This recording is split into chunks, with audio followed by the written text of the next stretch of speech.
Today I'm going to be showing you how to add and start recognition to your video stream. So here we are, guys. If you haven't seen my previous videos, there will be links below, how to open up your Faceter Facial account and how to add a stream to it. This video specifically is going to focus on actually starting facial recognition on that stream. Let's get straight into it. Start with, once you're logged in, with clicking Start Recognition. So as you can see, there's no contract. If you guys don't have the Faceter Facial client on your account, you can go to the GitHub like we got over here, and you can actually install it. This is more for your tech savvy guys if you're wanting to actually do the facial recognition on your own computer. But in most cases, people are just wanting to add facial recognition to their own video streams, but they don't want to use their hardware. They're not tech savvy, they don't want to deal with all the complications of that, and that's when you would go to something like your public offer as opposed to running it on your own nodes, installing the Faceter Facial client on your own hardware. So going straight into it, here's the public offer where you're going to look for a contract where you can use somebody else's hardware to process your video stream and manage it. So I want you guys to look out for these two things. You've got quality and you've got speed, and you can adjust it accordingly. So if you hold the mouse also over the question mark, it actually explains it a bit more in detail for you guys. So this is what's really cool.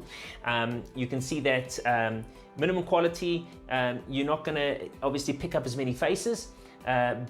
And it depends on what kind of cameras and how you're putting your stream, how you want to process that information. Maybe you want to process like really high quality pictures of the faces, and you want very little mistakes, then you're going to boost the quality, obviously.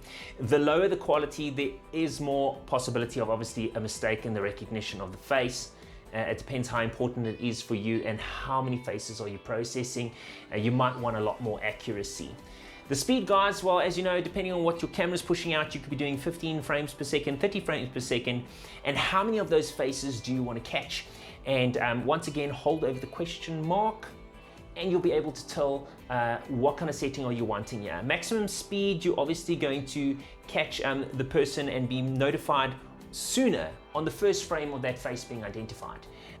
As it says right over there, identify persons between video frames, then send a call back to you. So do you want to call immediately, or do you want it to pick up all the recognitions in all the sequence of all the frames, guys? So let's go on with that. Start date, pretty straightforward, guys. When do you want to start the recognition? You can either put it on a date like immediately, right now, or you can set it for later. This is where you can choose. You can see there's various people now offering contracts where you can pay with face to do the recognition. So I guess most people would choose the cheapest option. And now we have a look at the contracts. As you can see, guys, you can either cancel it or it's already ready. So guys, if it's ready like this, you see in green, it is running your contracts up. Everything's great and peachy. If it's paused, there's something wrong. Can't access the archive for some reason. Something's happened with the contract there, and it's not actually functioning right now. It doesn't have access to the archive. And obviously, if it's failed or cancelled, there's obviously, it's not happening, guys. Something's wrong. Maybe the camera's completely down, your contract's not up. But ideally, if there's a camera of importance, you want to see that it's ready and running. This is where you can look at some of the details of your contract, how much it's charging you, it's ready, when it started, and how much face you've already spent on that particular contract that's linked to that video stream. Guys, it doesn't get more complicated than that. If it's gone a little bit fast for you, pause through the videos, run it back again, and pop the questions in our Telegram chat.